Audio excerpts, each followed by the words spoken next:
हरि ओम् सर्वेभ्यः स्वागतम्।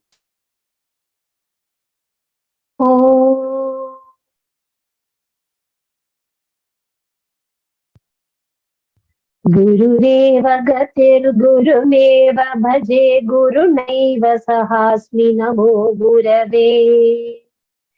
न गुरोः परमं शिशुरस्मि गुरोर्मतिरस्ति गुरौ मम पाहि गुरो। ब्रवीमि संस्कृतं वाचा ध्यायामि संस्कृतं हृदा कुर्वे सेवां च कायेन वन्दे संस्कृतमातरम्। यो नरः संस्कृतव्योम्नि ह्यालयं रमते मुदा संस्कृतिं चैव संस्कारं विन्दते नात्र संशयः। Good evening and very warm welcome to each one of you to the 14th Abhyasa Varga. So many of you may be surprised that there was no worksheet this time. So because we thought that since we are coming to the end of lesson 1, we will do a quick recap in class itself. Before we begin that, there is just one small component in your textbook that remains to be covered. So we will be covering that bit, which is the Samskrita Vangmaya Parichayah. After covering that, let's do a quick recap and a revision of what has been covered in lesson 1 so that all of us are ready for the next lesson in tomorrow's class, right? So let's just begin. So in page 18 and page 19 of your Pravesha textbook, there could be a chance that the page number could be a little bit here and there, but I think most of the textbooks, this should be page 18 and page 19. There is one section called Samskrita Vangmaya Parichayah. This particular section is going to cover various aspects of Sanskrit literature and what are the key highlights, so that by the time you complete your Pravesha course, all of you would at least be familiar with the vastness and the variety that is available in Sanskrit literature. So, and who knows, we may just be able to enjoy the beauty of this literature once we complete the basics of the language. We will be able to, enjoy the rasa of the vast literature that is available to us. So this section is titled as Samskrita Vangmaya Parichayah. Let's look at the word to begin with. It has 3 components: Samskrita, Vangmaya, and Parichayah. So to understand what Samskrita Vangmaya Parichayah is, yes, Atlani ji, we will come to that. So let's understand the individual components of this word. What does it really mean? So Samskrita is Sanskrit, the language. Vangmaya is formed by the combination of 2 words, vak and a prefix called maya. This prefix maya comes from the mayat pratyaya. So you have tejo mayah. You have words like raktamaya or swarnamaya. In various shlokas, etc., you will find this word maya. So maya is something that is kind of full of or covered with, all the aspects pertaining to. These are the senses in which maya is used. So vak is speech. The word vak is speech or language. So Vangmaya means pertaining to vak, so pertaining to literature, right? Because if you look at the ancient times, before writing came, speech always came before writing. So most of what was there in the language was there as speech, and it was transferred from the guru to the shishya by the guru shishya parampara through by word of mouth. Then came technology in terms of writing on palm leaves or copper plates, stone inscriptions, etc., etc. When what was spoken, so the spoken word got the alphabet with the the letter. So say for example, so how do you write things like that. So there was a lipi or a script that came, and then so obviously when you say Vangmaya, it's not just pertaining to speech, but it Vangmaya gives you a sense of the entire literature. Parichayah. So Parichayah means familiarization. So in Hindi, there is a practice of saying Aapka Parichay. So when you introduce yourself, may I know your name or may I know who you are? So you would ask somebody to identify themselves by saying Aapka Parichay. So Parichayah means familiarization. So Sanskrita Vangmaya Parichaya means pertaining to Sanskrit literature, familiarization with Sanskrit literature. That would be how loosely the word is. That would be the in a very loose sense that is what the word Sanskrita Vangmaya Parichaya will mean. I request everyone to please keep your hands lowered at this point of time, because we are getting into a zone where we are going to cover a teaching aspect of one of the points in the textbook. If you have any queries, please type it in the Q&A. That will be better. And we will answer it. Once we complete the section, then we will go to the Q&A. So please put your questions in the Q&A section. So what we have in lesson 1 in Sanskrita Vangmaya Parichaya is the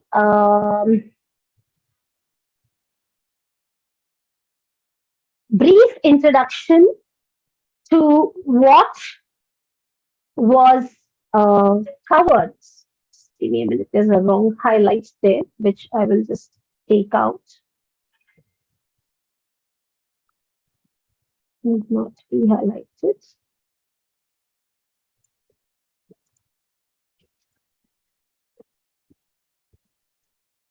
Yeah. So if we look at Sanskrit literature per se, the oldest available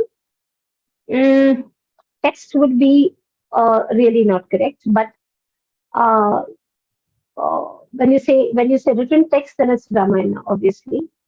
But when you look at the how far back can we go to finding something in Sanskritam, we begin with the Vedas. So the Vedas as we know it in the present date, the Vedas as we know today are divided into 4. So there are 4 Vedas. Okay. There was a time when there were only 3, and Veda Vyasa, Rishi Vyasa is supposed to have, is known to have divided or rearranged or segregated, I mean, whichever is the word that one may use, to kind of constitute the Vedas into 4 Vedas.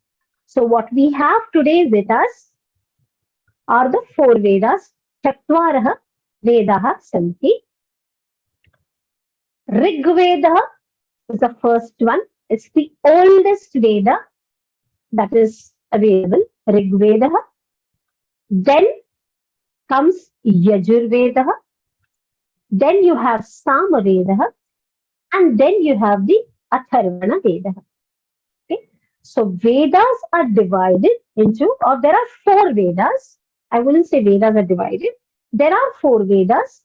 Rig Veda, the oldest, followed by Yajurveda, then Samaveda, and Atharvana Veda. Yajurveda is by far, I think, at this point of time, it seems to be the largest. There is a lot in the Vedic shlokas. There's a lot that is lost over a period of time. But from what we have today, Rig Veda is the oldest. Yajurveda is, I think, the largest, followed by Samaveda. So Samaveda has a lot of hymns and shlokas from the Rig Veda, and then it also has Saman. Yeah. Uh, so it's like an extrapolation from the Rig Veda, and then you have the Atharvana Veda. So if you look at the Vedic parampara or the Veda Pathashalas, primarily it's the Rig, Yajus, and the Yajush and the Sama, which is taught. Atharvana Veda is not really, it is there, but it is not really as prolific as a parampara because there is a lot of information in terms of, say, metallurgy, and there is a lot of technical information also that is available in the Samaveda, including information, say, on certain chemicals, how to manufacture certain chemicals, all that. So, for various reasons, and for Loka Kalyana, it is kind of, it's the focus is more on the Rig, Yajus, and the Samaveda. Further, each of these Vedas have four components. So when you say Rig Veda, a student who is going to a Veda Pathashala to learn the Rig Veda, okay, he will also be studying Samhitaha. Okay, so Rig Veda will have Rig Samhita, Yajur Veda will have Yajush Samhita, Sama Veda will have Sama Samhita, and so on. Okay, so each of these Vedas will have their own Samhita. So it's written in plural as Samhitaha, because when we say Vedaha, we are referring to all the four Vedas. So each of these Vedas will have their own Samhitas. Then you have something called as Brahmanani. So in your textbook, it is given as Brahmana because only that's how you write it in English. The word in Sanskritam is Brahmanam, and in plural it is Brahmanani. It is given in plural over here because we are referring to all the four Vedas. So each of these Vedas would have Samhitas, would have Brahmanani, would have Aranyakani, and would have Upanishadah. So Samhitas would kind of typically talk about, descriptions, very broad descriptions of, say, the universe, or the maxims, as one would call it. So it would be a much broader context that the Samhitas would cover. The Brahmananis would focus more on the various rituals. Like, for example, if you want to, you are a Shishya, you are following the parampara of, say, Yajurveda, and you want to do a Ganapati Homa at home. What are the prescribed procedures to conduct a Ganapati Homa following the Yajurveda? There may be a slight difference if you are following the Rig Veda to conduct the same Ganapati Homa for the same purpose. Yeah? Similarly, Samaveda, there may be a slight difference. So, the Brahmanam would be the unit in singular. Brahmanani would cover these aspects. How is it to be laid? So, if it is a community Homa, how would that be done? And so on and so forth. Then you have Aranyakani. So Aranyakam, from there Aranyakani. We all know that the word Aranyam refers to forest. So Aranyakani is going to talk. I mean, we in the if you look at our Sanskriti, we have four stages in life, right? So the average lifespan of man, if, even if you assume is about what 120 years or whatever, or say it's 100 years, the first initial part. So once you have your upakarma, the upakarma sanskara, you are spending the first quarter of your life as a student, as a brahmachari. When you say brahmachari, one who is following the path to brahmana, to realizing the supreme Brahman. So you're a student. Then you get into grihasthashram, where you conduct your duties to yourself, your family, and the society as large, as a householder and as an active contributor to the society.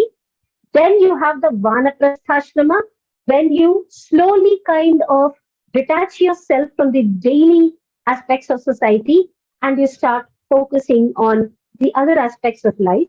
And then you have the sannyasashrama, where you completely detach yourself from the day-to-day activities and the day-to-day decision-making process, and you focus on your path to self-realization and self-actualization, and so on and so forth. So broadly, this is the roadmap that is laid out for human life as far as our Sanskriti is concerned. So Aranyakali would probably focus on these aspects.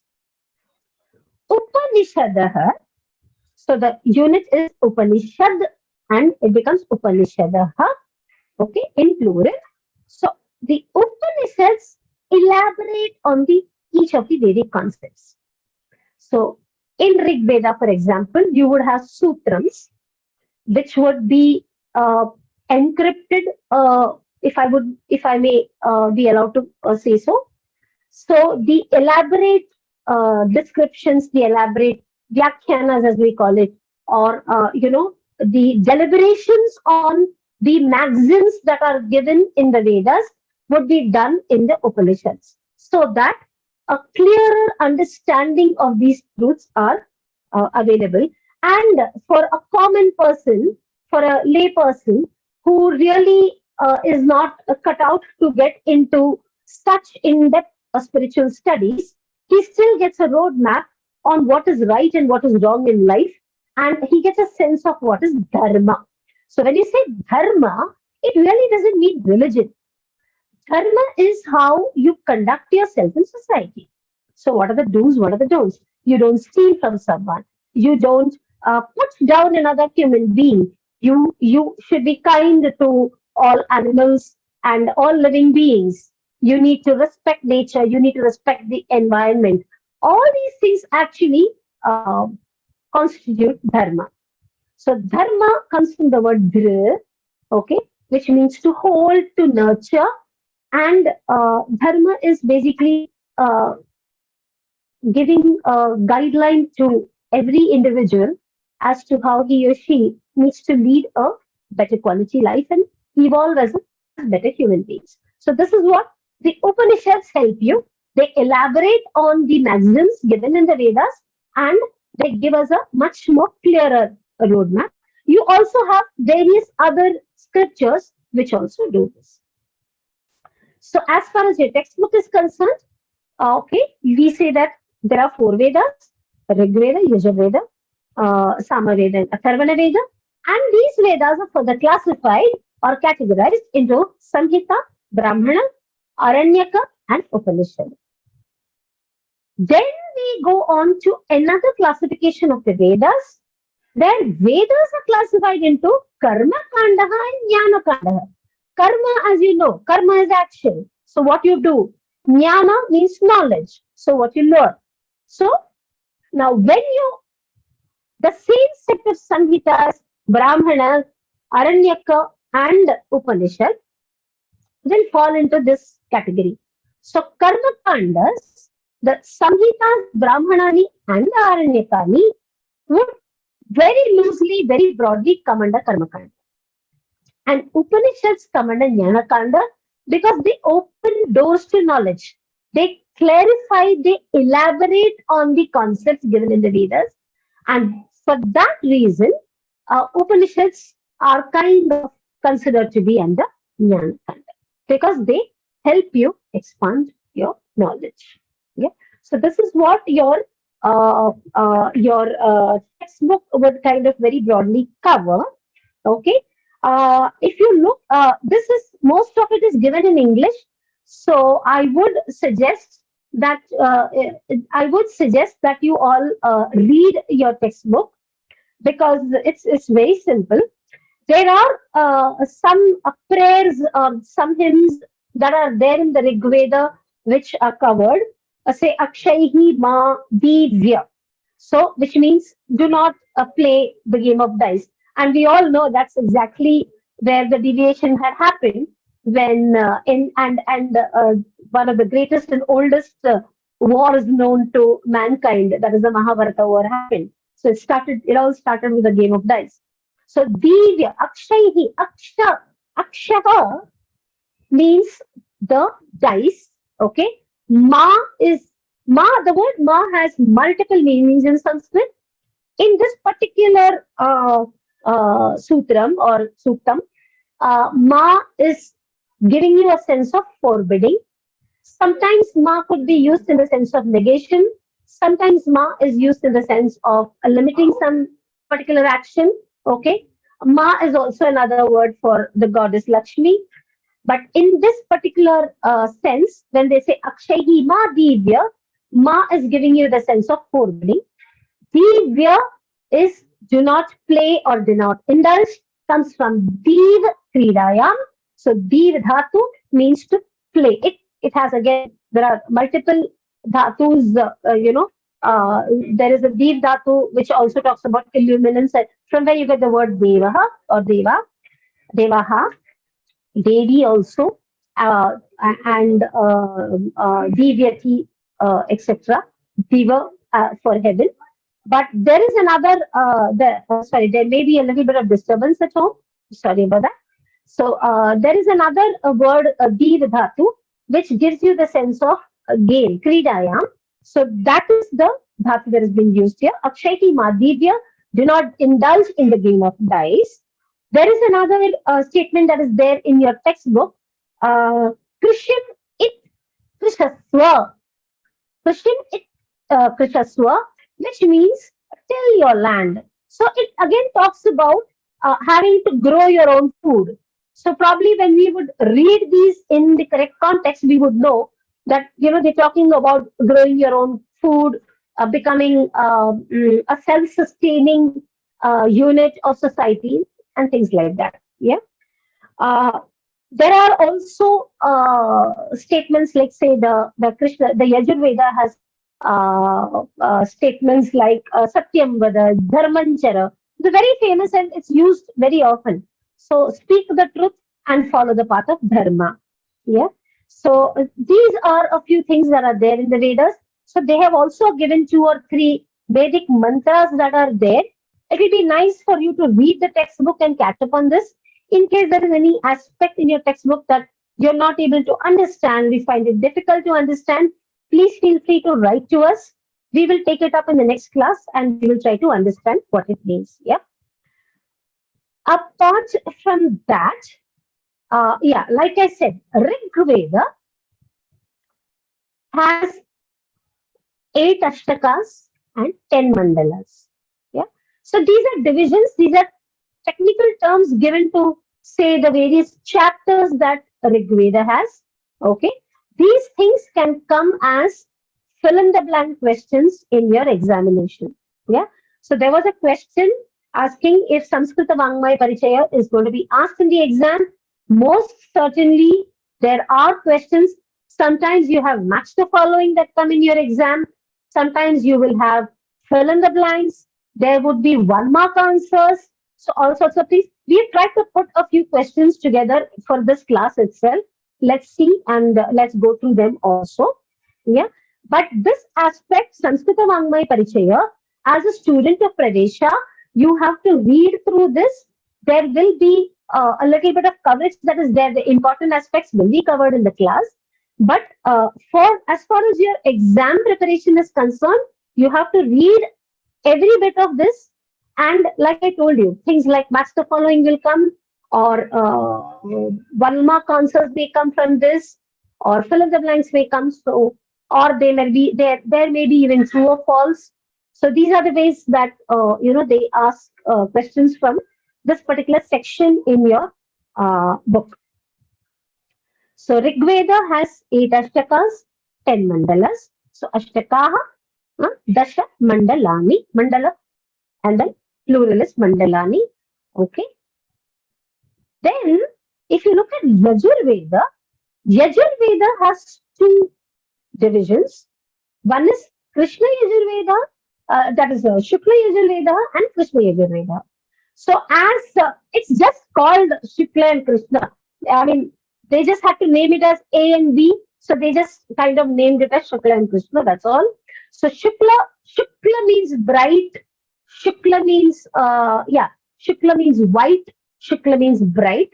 So you have Shukla Ambararam Vishnu. So Shukla Ambara, white cloth, right? So Shukla, and then the opposite, that is Krishna, which is dark.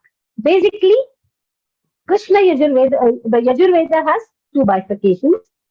Interestingly, the Taittiriya Upanishad is actually part of the Krishna Yajurveda. Yeah. So those who get into Vedic studies will kind of get more clarity on it. Or when you take up, say, after you finish Kovida, you decide to do your master's in Sanskritam, and you decide to kind of do your master's in, say, literature. Yeah. uh, you would learn a lot more in detail about this. At the Pravesha level, this is just a very, very, very broad overview that's being given. So just learn it, and like I said, these are the kind of questions that will be asked in the examination. I'll take up your questions once I cover this section. Now, there is something called as Vedanga. So Veda and Anga, part of the Vedas. Now, why are there Vedangas? So there was a very beautiful system. Now, what we need to appreciate is the brilliance of this Guru Shishya Parampara.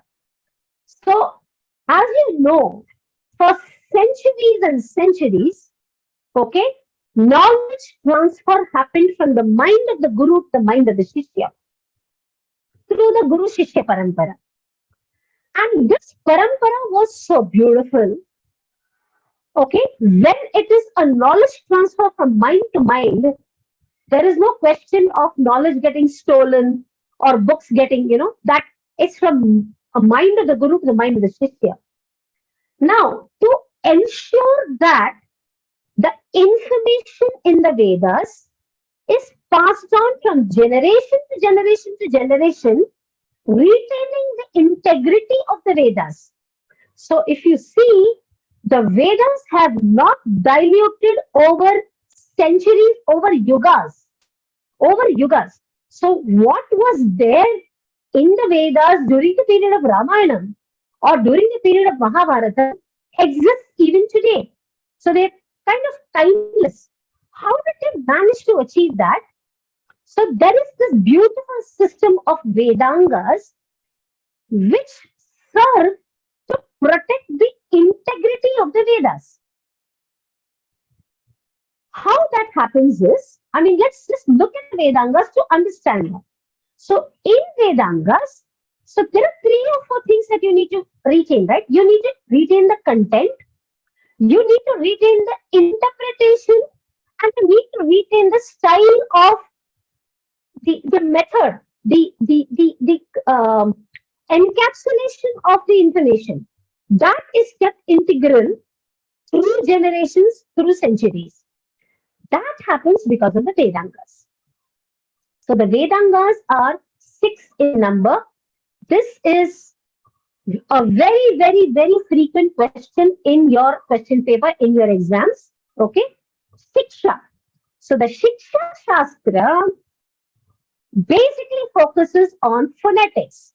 So when you were taught in the initial part of your class, what is a Talabhya Varna, What is your Kantha Varna? So you said Ka, Kha, Ga, Gha, Nga is from the Kantha. That's how you pronounce it. Or you speak about, say, this Upadhyamaniya pronunciation. So there's a Visarga followed by a P or a P. Or you say there is Jivhamuliya. All that, how is a word supposed to be pronounced is covered in Shiksha Shastra. Then, very closely connected to Shiksha Shastra is Vyakaranam, which is grammar, followed by Chandah or prosody. Prosody is extremely important, and this was a very brilliant way in which you ensured um, what today we call as copyright protection or IPR. So it ensured that the Vedas don't get diluted, the information is not changed or altered over generations. Somebody else does not come and put in their own piece of information and passes it on as the Vedas. That couldn't happen because this was a means of identifying the original from a copy.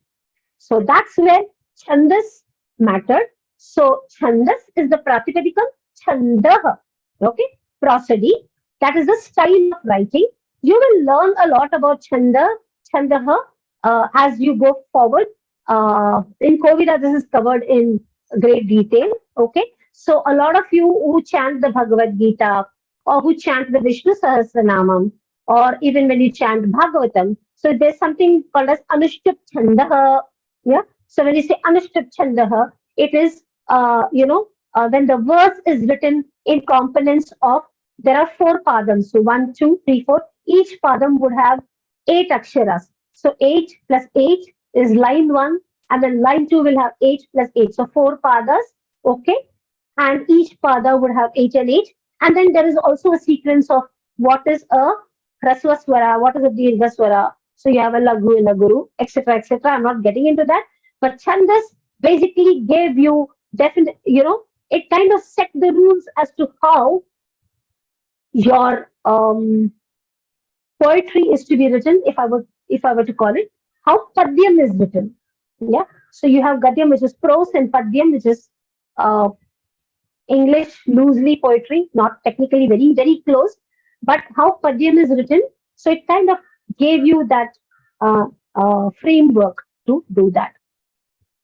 Then is Niruktam, which is etymology. So again, very important because if you don't understand how the word has, been, how the word has evolved, how has the word been derived, you are going to misinterpret the meaning.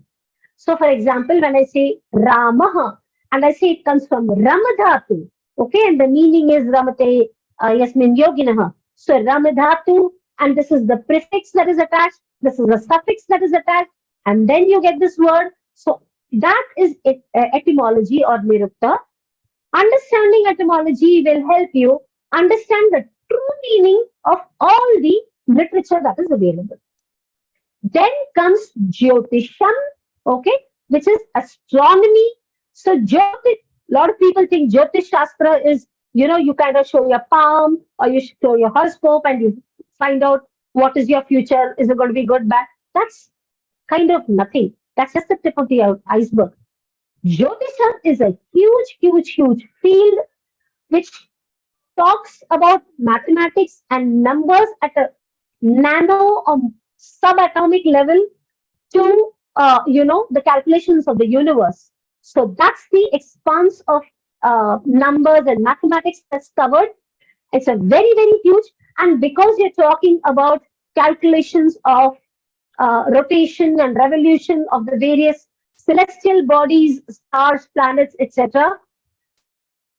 From there, they could also kind of derive a correlation, and that's how this thing about astrology came in. Astrology is nothing but a small derivative of the larger subject, which is astronomy. So Jyotisham is actually astronomy, which is the study of numbers, study of mathematics, calculus, a whole lot of other things. Uh, you know, uh, Geology, everything was there. Then comes kalpa, which is the, when you say sacrificial load, it basically would talk about again the methodology for conducting something. It would talk about, say, if you wanted to build a school in a village, okay, how would you go about? What is the procedure? What kind of deities would you invoke, and stuff like that. And also in terms of the various kind of prayers and rituals that one would do, the various types of yagas and homas that are there. So there would be very, very large homas back then, which would last for years together. So Vishwamitra, when he, I mean, I'll just digress a little bit. When Vishwamitra called for Rama and Lakshmana, he went to King Dashratha to ask. They were just adolescents, and Dashratha was really not willing to let go because he thought they're very young and it's too early for them to undertake that journey. The reason why he was calling them is because he was planning a 12-year yaga.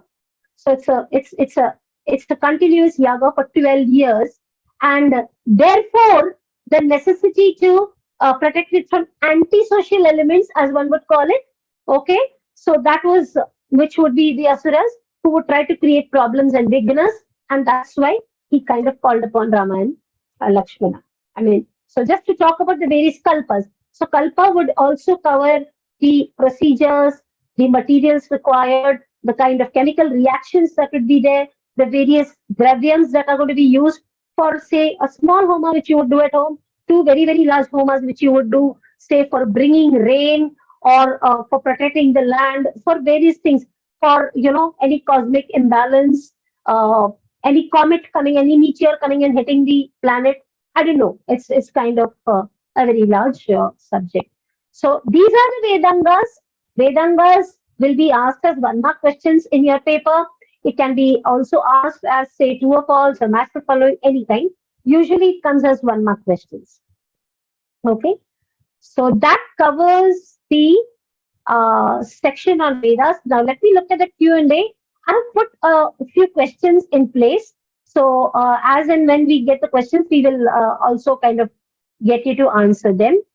Atlaniji, I think I've answered your question. What is Samskrita Vangmaya Parichaya? Yes, it is going to be asked in the exam. Vangmaya, could it be rhetoric? No. It means literature. So when you say Vangmaya, Vak is speech. The word Vak is speech. And Vangmaya would basically mean pertaining to the thing. Atharvana Veda, that's the spelling Jairamji. Okay. Atharvana Veda is the right way to write it. Your textbook is also kind of talking about it. So you can even refer to your textbook. I'm just trying to read here. Yeah, Atharvana Veda. It's there even in your textbook. Okay. Exams, you will have to get in touch with Samskrita Bharati. We will, because region to region it varies. Lalita ji, you need to get in touch with the officers of Samskrita Bharati. The numbers have been given to you much earlier in the course. I would request you to go through the course page, and in the introduction section and the earlier classes, we've given everything. So that's where you need to look at. Yeah. Shukla Paksha. No. Vatsalaji. Shukla Paksha. Paksha means what? Paksha is a time period of 15 days. Okay. Paksha is a fortnight. Okay. So Shukla Paksha and Krishna Paksha refer to the waxing and the waning, this thing of the moon. Okay. The waxing period and the waning period of the moon. So that's where Krishna and Shukla Paksha. The word Shukla is white, so therefore it would be the waxing period. Krishna is dark, so therefore the meaning of the word Krishna. So Lord Krishna also was called Krishna, because he was dark. Draupadi is also called Krishni. So Draupadi is actually a derived name because she's Draupad's daughter. She's called Draupadi, but her name, the name given to her when she was born, is Krishni. Yeah. So Krishna is dark. So she's supposed to be an extremely good cosmetologist, by the way. So yeah, so that's the reason why they have. It's got nothing to do with Shukla Yajurveda and Krishna Yajurveda. If that is your question, no, that's it's two different subjects altogether. Yeah, Chandas is known as meter very loosely in English. Yes, but it's a lot more than that. Lot more than that. Yeah. How does nirukta differ from vyakarana? Vyakarana, okay, nirukta will tell you that the word, the pratipadika, now I'm kind of going a little further, but ram dhatu is giving you the sense of being in a state of bliss. Okay. And then it will tell you that, so etymology means what? What is the meaning of etymology in English? Etymology is origin of words. Yeah. Vyakarana is grammar. So it tells you that you need to have a noun and a verb and an adjective and a pronoun. What's grammar in English? Okay. You have parts of the speech. So you have rules to write sentences. Okay. Uh, you kind of, when you say the boy reads a book. Okay. You, if you say the boy read a book, it's wrong. People read books. So when it's people, you use the word read in plural, right? So that's grammar. So grammar is going to give you the rules and regulations that you need to follow to construct a correct sentence or speak the language correctly. So that's grammar. So even in English, etymology and grammar, they run hand in hand, but they are two independent subjects. For any language, if you get into, say, French, you get into learning German, you get into learning Mandarin, Japanese. So grammar rules will tell you how to construct your sentences. Etymology will give you the root of the words. So, but together they ensure that the integrity of the language is maintained. I hope that answers. Please explain once again about nirukta. Nirukta means, what is etymology? Etymology is the root of a word. Like for example, if you say, how do I put it now? Let me think. Shivaha. Okay, the word Shivaha. There are many chandas and Mariji. It's kind of an ocean by itself. So studies of chandas itself is a subject by this thing. So there are multiple types of chandas. There are rules. So that's kind of a separate, literally it's like a separate subject by itself. So yeah, there will be a whole lot of chandas. Yeah. So coming back to Nirukta. So if I say Shivaha, then I say that Shiva means auspicious. Then you look at how is the word Shiva come. Or say when I'm saying, when I am talking about, say, a word like Margaha. So I would say it is coming from Mrigadhatu, to roam or to walk. And therefore from there you attach a certain suffix and then you get the word Marga. So what is the original meaning? So what is the sense? So nirukta is etymology. What is etymology in English? That is the same thing that is nirukta in Sanskrit. Okay. There's a question by Para Baranwal.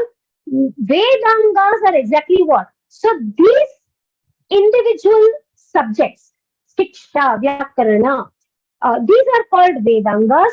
These are, if you look at your textbook, okay, they're called as auxiliary sciences.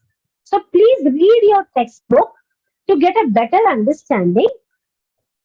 In English, you can call it as auxiliary sciences. What happens is they retain the integrity of the language. So if you look at, say, English, okay, how was English spoken during the Shakespearean time? Is different. Then you had the Queen's English, and then when English spread throughout the world, English, you have the British English, and then you have English. In India, we've kind of combined it and Indianized it. Even our pronunciations are very different. So there are variations of English. It's all still English. Yeah. In Sanskritam, that's not happening. That's not happening because it was important to retain the integrity of the language so that the meaning of the Vedas are not diluted. The essence of the Vedas is passed intact from generation to generation.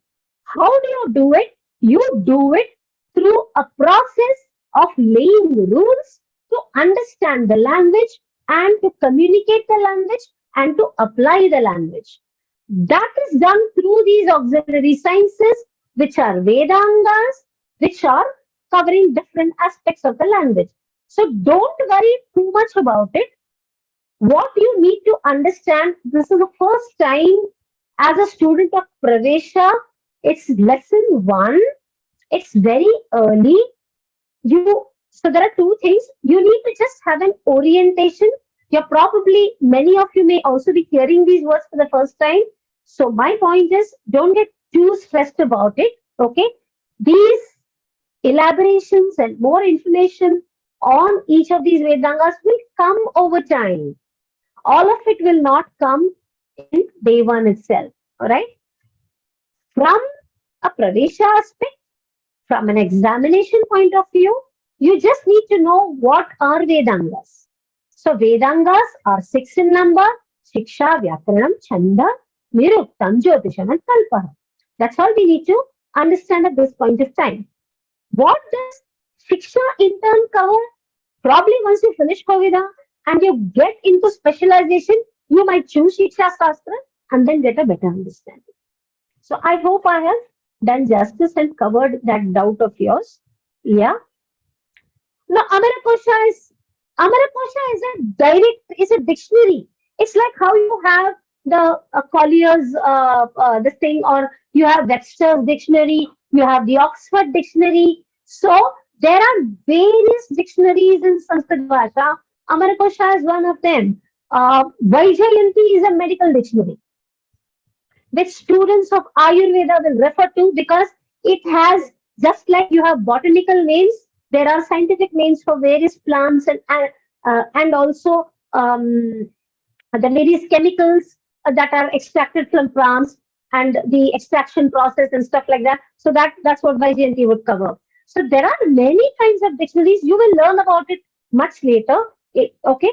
Amarikosha is one of the dictionaries. Okay. It's just, it's a dictionary which gives you the meanings of various words. That's what Amarikosha is. Yeah. So don't confuse Nirukta and Ashtadhyayi is part of Vyakarana. So Ashtadhyayi is the basis of Vyakarana. Yeah. So what we have as grammar today comes from Ashtadhyayi. That's all. Beyond that, we will not get into details as far as Vyakarana Shastra is concerned at a Pravesha level. Yeah. Any other doubts? Let me just look at the Q&A before we move forward to the questions. It seems that education in older times was better than us. No, we are struggling in Sanskritam and Mariji because we started rather late in life. If you were, like, for example, if we, as a child, as an infant, yeah, if you were exposed to Sanskritam, that's why they say that, as babies grow right from birth, expose them to as many languages as possible, because at that age, the brain is able to process the language very differently, and it will come like, how do we learn our mother tongue? It just comes to us, right? We didn't learn grammar. We just know it. We just know how to speak, because it happened very organically as children. So at that age, if we were exposed to Sanskritam, we would all, life would have been so much more easier. Yeah. Thank you so much. Very true. Very true. Yeah. I think I have answered most of the questions.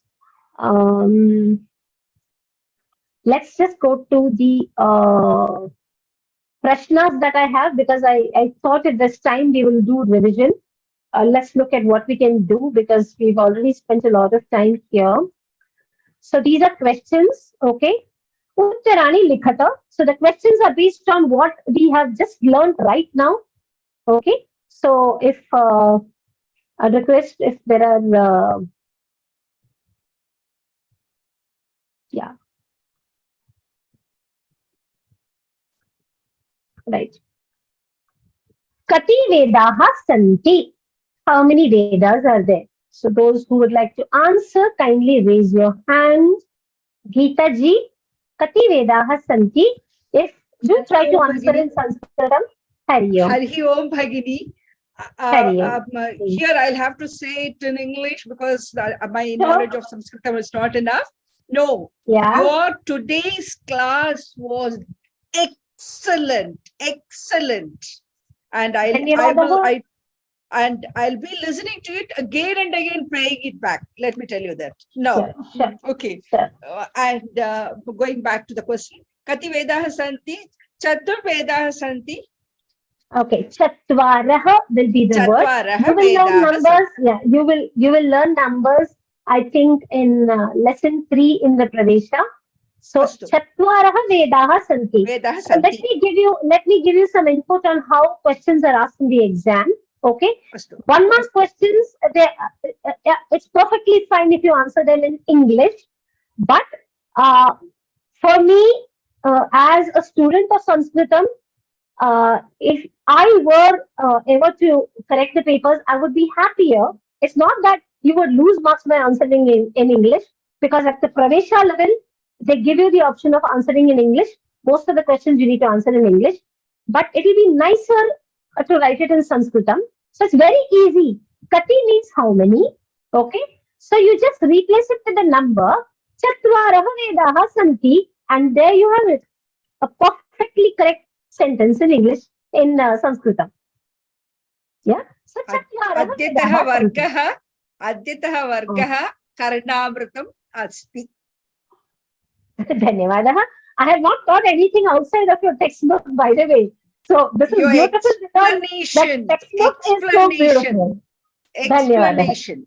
Dhanyavadaha. Dhanyavadaha. I request you to kindly mute yourself. Let's go to the next question. Okay. Vedeshu kati bhagaha santi. Take. So in the Vedas, how many, how are they divided and what are these divisions? Yeah.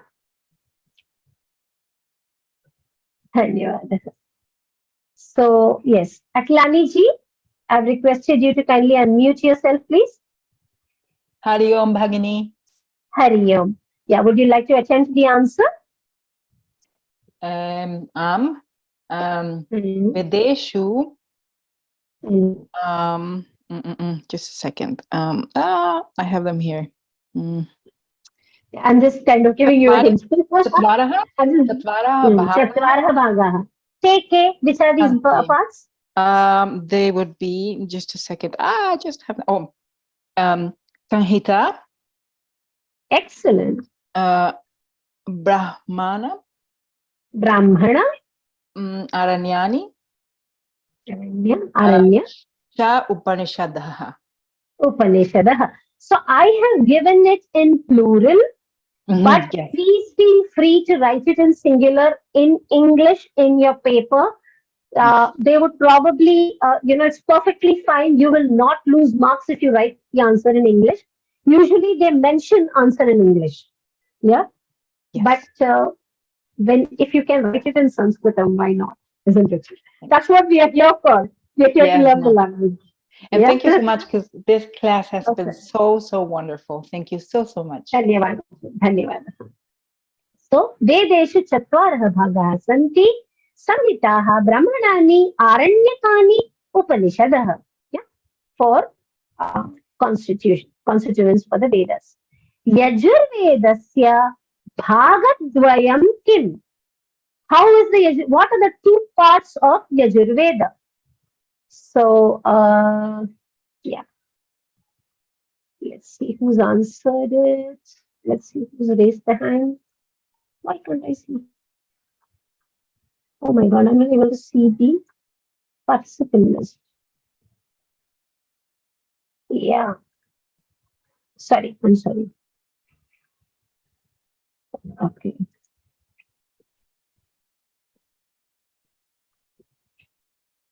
Anil Maharaj.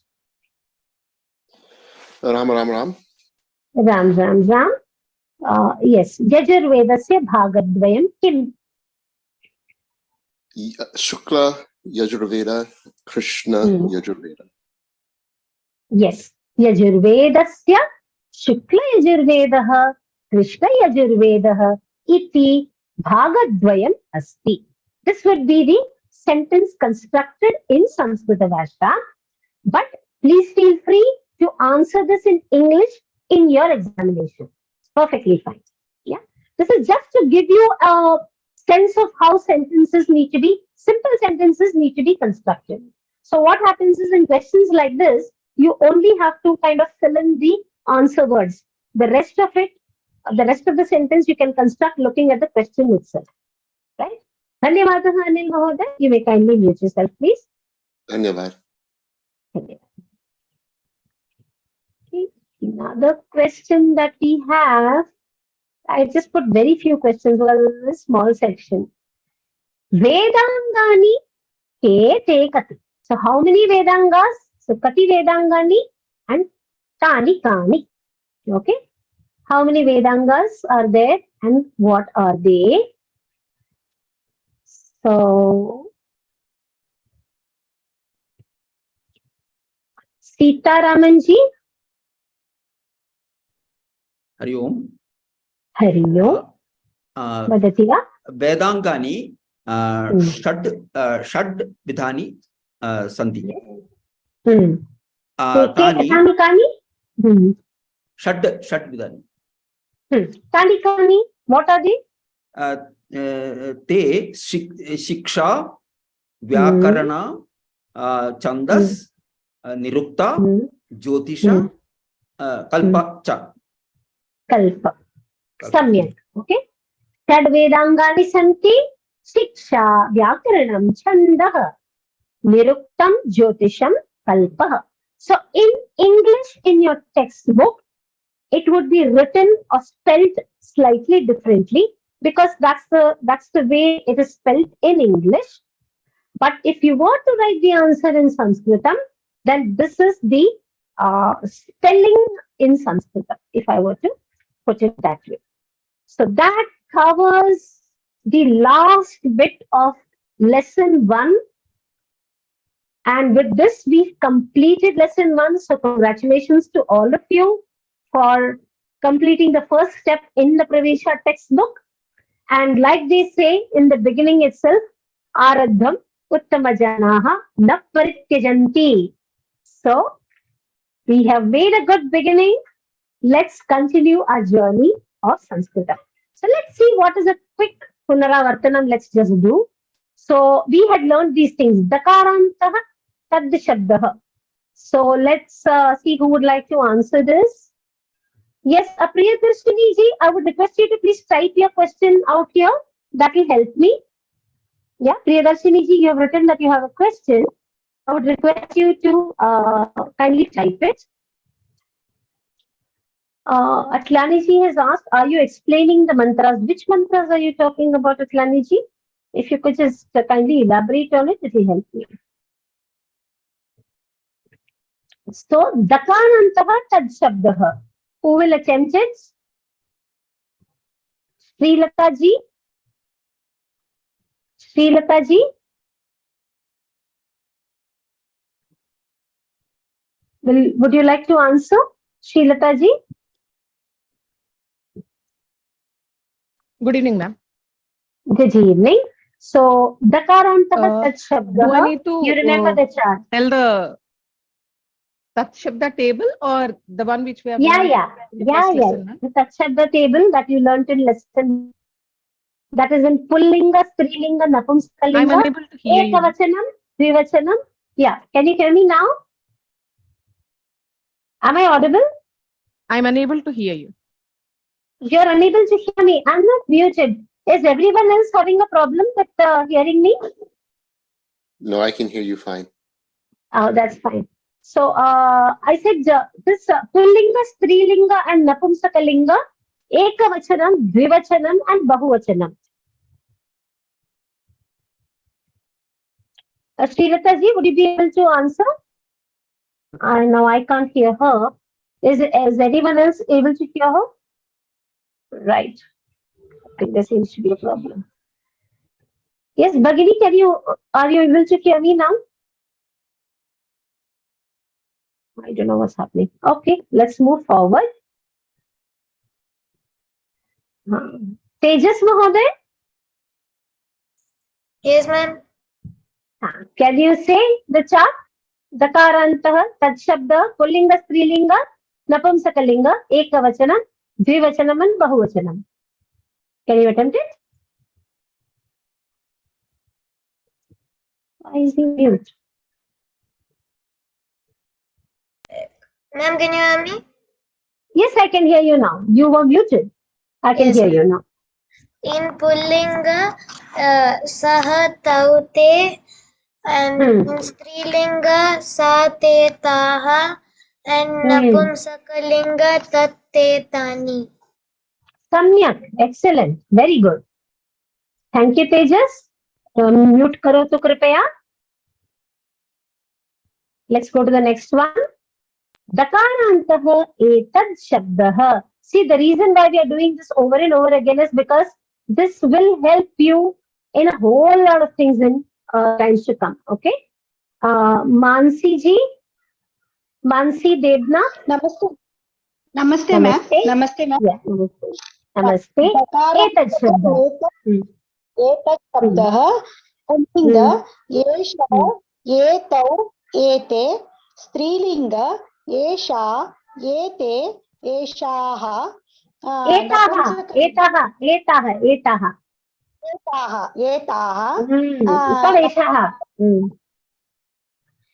नपुंसकलिङ्ग एतत् एते एतानि. सम्यक्. एतत् एते एतानि. Okay. Idam Shabda. Who wants to attempt Idam Shabda? Shaji.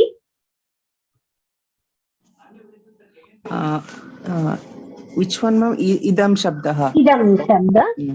Makaranta idam Shabdah Pullingah ayam ayam imau ime Strilinga iyam ime imaha Napunsaka idam ime imani.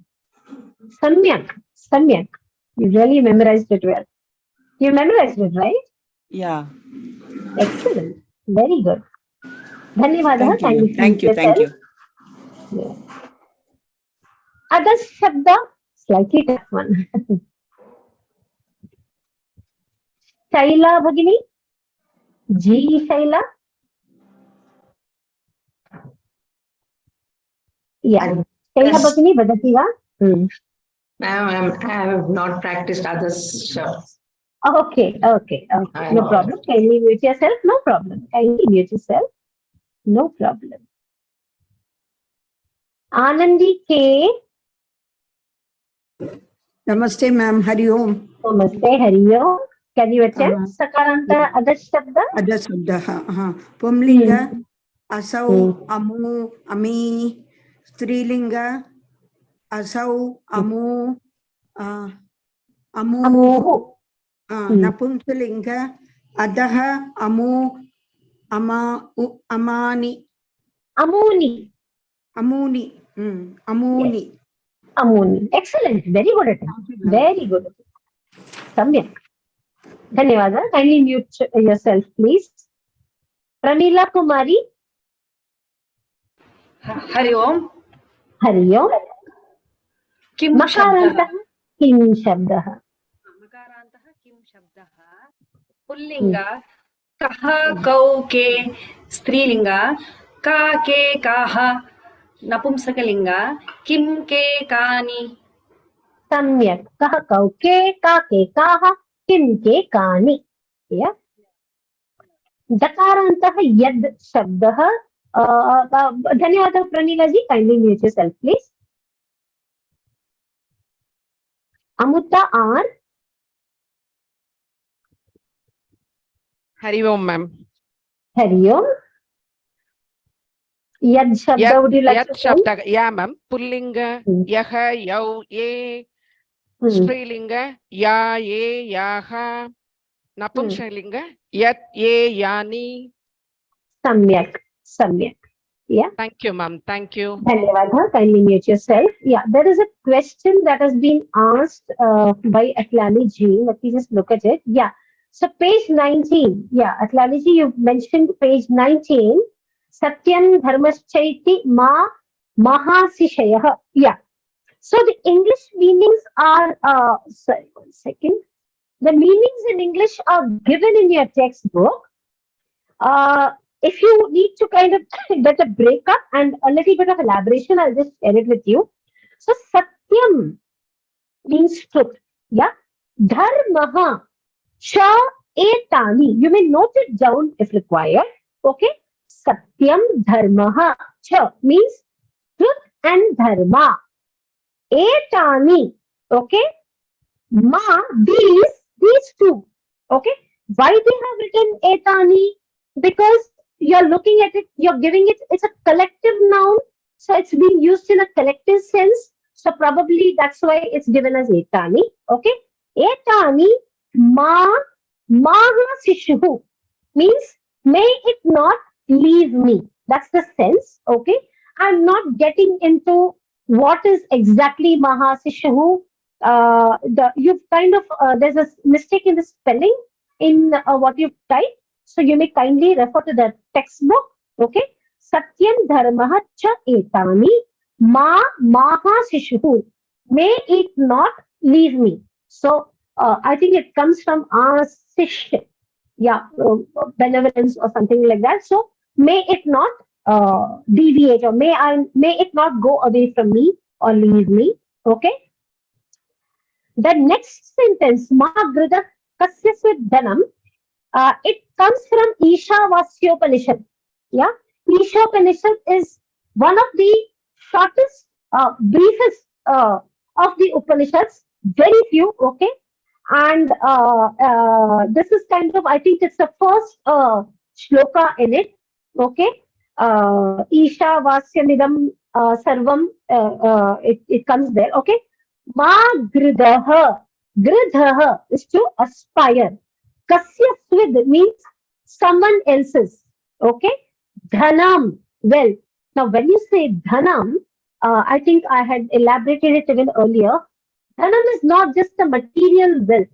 Okay. It is wealth in terms of good health. It is in terms of knowledge. It is in terms of having good people around you, good teachers. So basically talking about a better life. So Dhanam is far beyond just materialistic things. Yeah. So Magrada, why is this there? Is because if you look at the first sentence, it says that the world is there for you to enjoy and indulge, but take it momentarily and relish it. So when say, for example, you're looking at nature, okay, the Shastras do not permit exploiting nature beyond what you need. So the world, like Mahatma Gandhi very famously said, the world has everything that you need, or the world has everything required for a man's need, but not for a man's greed. So that is basically the essence of it. The third sentence, Shamno bhavatu dvipade sham chatuspade. The word sham, okay? So sham, Shiva, Mangala, Aishwarya, Kalyana, Bhadram. All of these mean auspiciousness. Yeah. That is why Shankara, the one who kind of does auspiciousness or bring about auspiciousness everywhere, is called Shankara. He's also called Shiva because he is the very epitome of auspiciousness. So Sham is also that. Sham is auspiciousness or good or positivity. That is the sense in which it is used. No bhavatu. Okay. So let it happen. Okay. Naha means us. Naha also has many meanings. We can take it as for us also. Okay. We two-legged people. Dvipade. Pada is feet. Pada is a step. Again, pada has many meanings. It can mean levels, etc. But here, when you say dvipade, it means may good happen in the two-legged, which is human beings, Homo sapiens, and Sham Chatushpade. That is also the four-legged. So you can look at how Sanatana Dharma encompasses everyone. So the world, the universe, planet Earth is not for the exclusive consumption and exploitation of mankind. Every living being on planet Earth has an equal right and an opportunity to exist, to cohabit, mutually benefiting each other. And this is what our Shastras really take home. So even if you look at the Subhashitam, it says Vasudhaiva Kutumbakam, right? Ayam nijas paro veti ganana laghu chetasam. Only a laghu chetasa person will say nija, para, things like that. But for someone who is open, you're going to say Vasudhaiva Kutumbakam. Vasudha, the entire world is my family. And if it's my family, I'm going to care for you, irrespective of which continent you come from, irrespective of whether you are a human being, whether you are a bird or an animal or any other species. Okay, so we're going to be, that's the essence of Sanatana Dharma. Okay, so these are the three Vedic mantras. I hope I have done justice in terms of explaining them in terms of, this thing.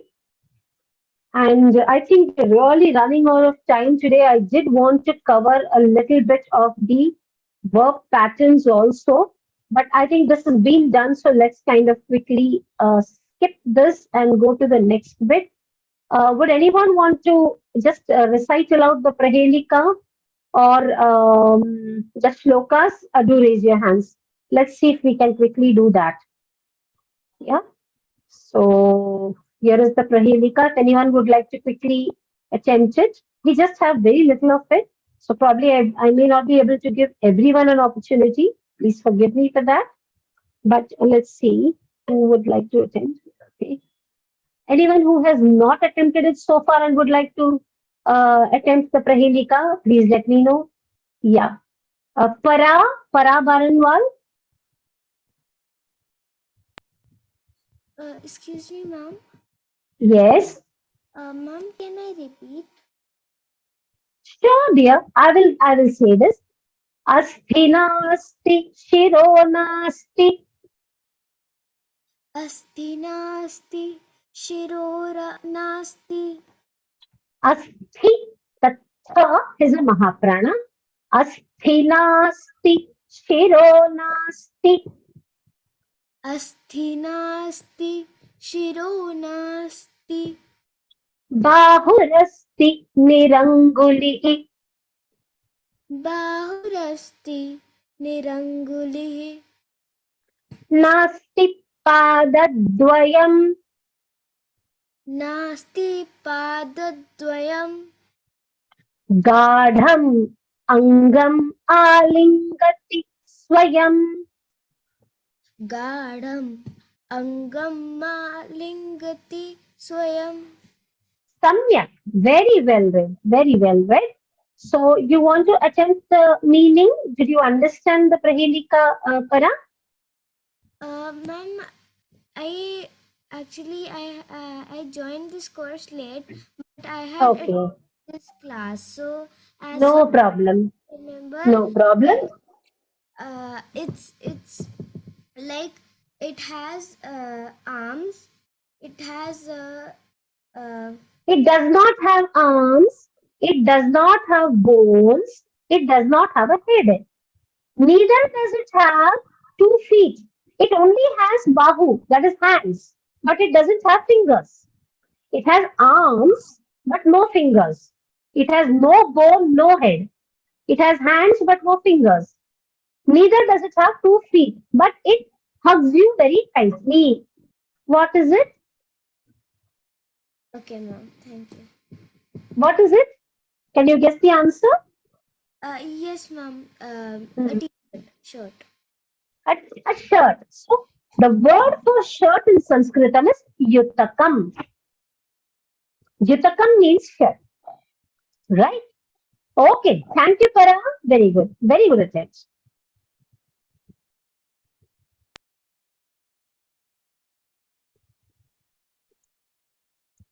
Priya ji?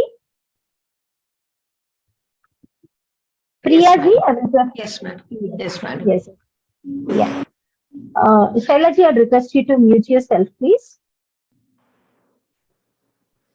Ram Ram Ram. Yeah, Priya ji, yeah, you could attempt the first shloka on Guru. You want me to read out, right? Would you be able to read out, or do you need me to do the charanam first? I will try, ma'am. Please do. Guru Brahma, Guru Vishnu, Guru Devo Maheshwaraha, Guru Sakshat Parabrahma, Param Brahma. Param Brahma, Tasmai Shri Gurave Namaha. So Tasmai Shri, you should not pause there. Shri Gurave is one word. Shri Gurave Namaha. So Tasmai Shri, you should not stop. It is Tasmai Shri Gurave Namaha. Tasmai Shri Gurave Namaha. Tasmai Shri Gurave Namaha. Tasmai Shri Gurave Namaha. Yeah, I'm still hearing a slight pause after Shri. That should not be there because it's a Samasta Padam. And it is, one should not break the Samasta Padam. Okay, ma'am. Tasmai Shri Gurave Namaha. So I would also request you, Priyaji, to please go through the recordings of the earlier classes where the meaning as well as the pronunciation has been taught in great detail. It will help you practice. Okay. Okay. It will help you practice, and the idea is so that at least these basic shlokas that we use in everyday life, we are able to pronounce them correctly. So kindly go through the earlier classes recordings. They're all posted in the post page. And would you be able to attempt the meaning also? No, ma'am. Sorry, ma'am. Sure. So I would request you to please catch up with the classes because that will be helpful. That will be helpful for you. Okay. So the English meaning is there and the explanation is also there in the book. Kindly mute yourself, please. Is there any other question you had for me, Priyaji? You had any other doubts to ask? No. All right. Okay. Kindly mute yourself. Okay. Yeah. So the meaning is there in English. Guru is Brahma, Vishnu, Maheshwara, and the very manifestation of the Supreme. Salutations to that. Yeah. So I'm not again explaining it all over again. Yeah. Next one, who would like to attempt? Let me see someone who's not attempted it so far. Chaya Vaidya. Yes. Hari Om. Hari Om. Yeah. Would you like to attempt this, please? Yes. Ajnanatimirantasya jnananjalashalakaya chakshurunmilitam yena tasmai Shri Gurave Namaha. Good. Jnananjana. So it sounded like la. I was not too sure whether you pronounced it as la or na. It is Jnananjana Shalakaya. Nakara. Okay. Dhanyavada. Would you like to attempt the meaning also? Yes. Salutations to that Sri Guru for opening the eye with the eyeliner of knowledge by dispelling the blindness caused by the darkness of ignorance. Something. You can write it in your own words also. So in the exam, the shloka will be given and you only have to write the English meaning. You don't really have to memorize the shlokas, but for your personal growth and personal learning, I would recommend all of you to kindly try and memorize the shlokas in case you already do not know them. Thank you, Dhanyavada Chayaji. Just the Subhashitam, I think I will just try to get someone to read. Yeah, let me see. There was anyone who's not attempted so far. Sudhamani ji, do you want to attempt it? I am. Sudhamani. I am. Can you hear me? Yes, I can hear you. I am Nijaha Paroveti Ganana Lagu Chetasam Udara Charitanam Tu Vasudaiva Kutumbakam. Samyak, meaning? Consideration like he is mine or he is another's occur only to the narrow-minded people. To the broad-minded person, the whole world is one whole family. Excellent. Very good. So we will close here. There was one question. Dhanyavada Sudhaji. Request you to kindly mute yourself, please. There was one question that was asked in the last class when I had Subhashitam. No, Chayaji, you don't have to memorize the Subhashitams. In the Pravesha exam, the Subhashitam will be given to you and you will only be asked to explain the Subhashitam or write the meaning in English. That's all. It is, but on the other hand, there are certain Subhashitams which are so beautiful and you will find it so handy and helpful, in future when you come across situations and you will really go back to the Subhashitam and you will want to use that Subhashitam.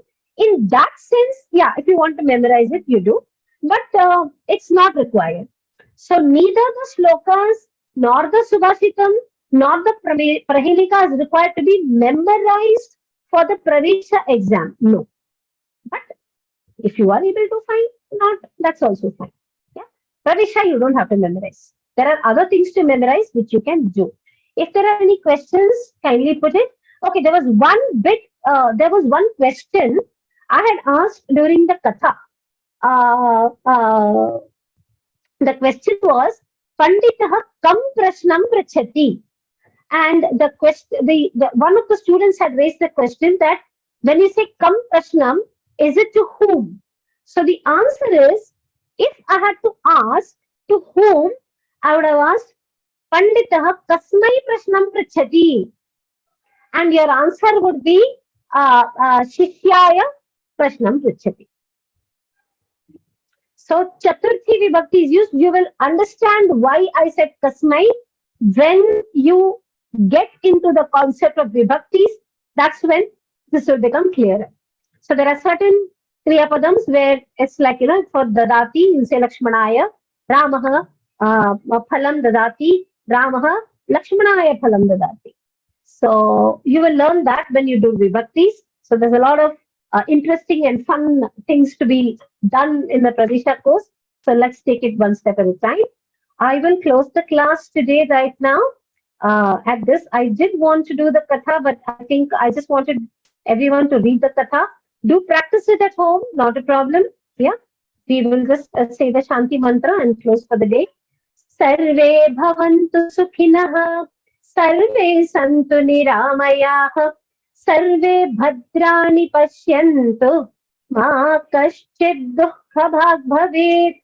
Om Shanti Shanti Shanti. Hari Om Shri Gurubhyo Namaha. Hari Om. Dhanyavadaha Bhagini for the wonderful class that you had. Dhanyavada. Thank you very much. So we meet next Saturday, but you have a class tomorrow when you will have lesson 2, and that's going to be really interesting. Yeah. Gachati is goes, comes is agachati. Jatsana ji has put a question. Gachati is goes, so coming is agachati. Bhagini, the last one I don't see in the textbook. Which is the one that you don't see in the textbook? It's written as anonymous attendees, so I don't know which one. So I don't know what is it that he or she is referring to. Priyadarshini ji, what is your question? I didn't understand. Please clarify my question. Could you raise your hand, Priyadarshini ji? Then I will be able to understand who is it. I'll lower everybody's hands right now, and I would request only Priyadarshini ji to raise her hands.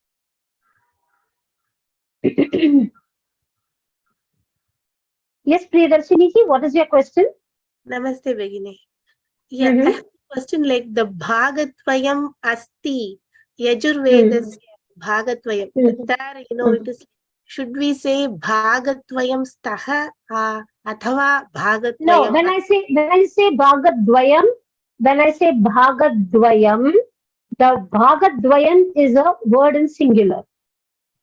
So it will be Asti only and not Staha. If I were to say Bhagaha Bhagau, okay, so Dvau Bhagau Staha, Yajurvedasya Dvau Bhagau Staha, Yajurvedasya Bhagadvayam Asti. Do you understand the difference? Is it clear when I say that? Yes. When I say Bhagau, Bhagatvayam is a single word. It's in singular. So it will be Bhagadvayam Asti only. Asti only. Okay. Dhanyavada. Dhanyavada. Okay. Any other questions? Please send us a mail, and I will definitely try to attend it. Is others only in Pullinga? We just did Pullinga, Strilinga, and Napumsakalinga, right? We did other Sabda. Dhanyavada. Shailaji, other Shabda we did, right? In all the three. What is your question? Could you unmute and ask, please? Shaila Bhavini, what is your question? I can see her now. Okay, yeah, others is very much there in all the three lingas. I think we will close class here. Dhanyavada.